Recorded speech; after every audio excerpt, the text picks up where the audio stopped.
মাস শেষ হওয়ার আগে কি আপনার পকেট ফাঁকা হয়ে যাচ্ছে? কোথায় টাকা খরচ হচ্ছে আপনি কি আপনার সেই হিসাব মিলাতে পারতেছেন না? তাহলে আপনার জন্য আজকে আমি আলোচনা করব এমন একটা ম্যাজিক ফর্মুলা যেটা আপনার জীবনকে বদলে দিবে। এই ম্যাজিক ফর্মুলাটা হচ্ছে 50% 30% অ্যান্ড 20% ম্যাজিক ফর্মুলা। চলুন আজকের এই ফর্মুলাটা আমরা শিখে নিই এবং মাত্র ১ মিনিটের ভিতরেই আপনি জেনে যাবেন যে বাজেট করার ওয়ার্ল্ড ক্লাস নিয়মটা। প্রথমে আমরা আলোচনা করব প্রথম ধাপটা নিয়ে। সেটা হচ্ছে যে 50% ফর্মুলা। আপনি যে ইনকামটা করেন সেই ইনকামকে ৩ টা ভাগ করে ফেলবেন। একটা হলো 50%, একটা হলো 30%, একটা হলো 20%। এখন আলোচনা করব 50% নিয়ে।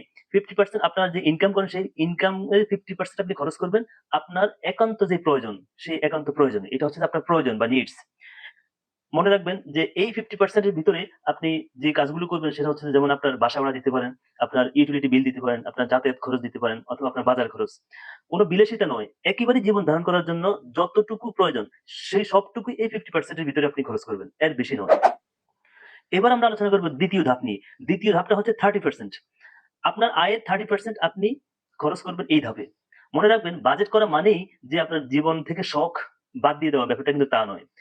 এই 30% দিয়ে আপনি যেটা করতে পারেন সেটা আপনি আপনার শখ মেটাতে পারেন। যেমন আপনি মাঝেমধ্যে আপনি আপনি বাইরে খেতে যাইতে পারেন অথবা কোথাও ঘুরতে যাইতে পারেন অথবা শপিং করতে যাইতে পারেন অথবা কোনো ওটিটি প্ল্যাটফর্ম এ আপনি সাবস্ক্রিপশন করতে পারেন।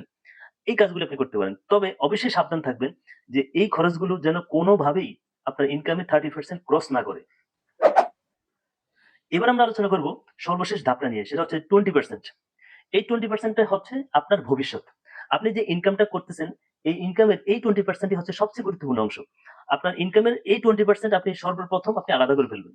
এবং আলাদা করে আপনি যেটা করবেন সেটা হচ্ছে এই 20% টাকা দিয়ে আপনি যেটা করতে পারেন আপনি ডিপিএস করতে পারেন একটা, অথবা আপনি কোন শেয়ার বাজারে ইনভেস্ট করতে পারেন, অথবা আপনি কোন সঞ্চয়পত্রে বিনিয়োগ করতে পারেন, অথবা আগে থেকে যদি কোন লোন থাকে সেই লোনের আপনি কিস্তি পরিশোধ করতে পারেন।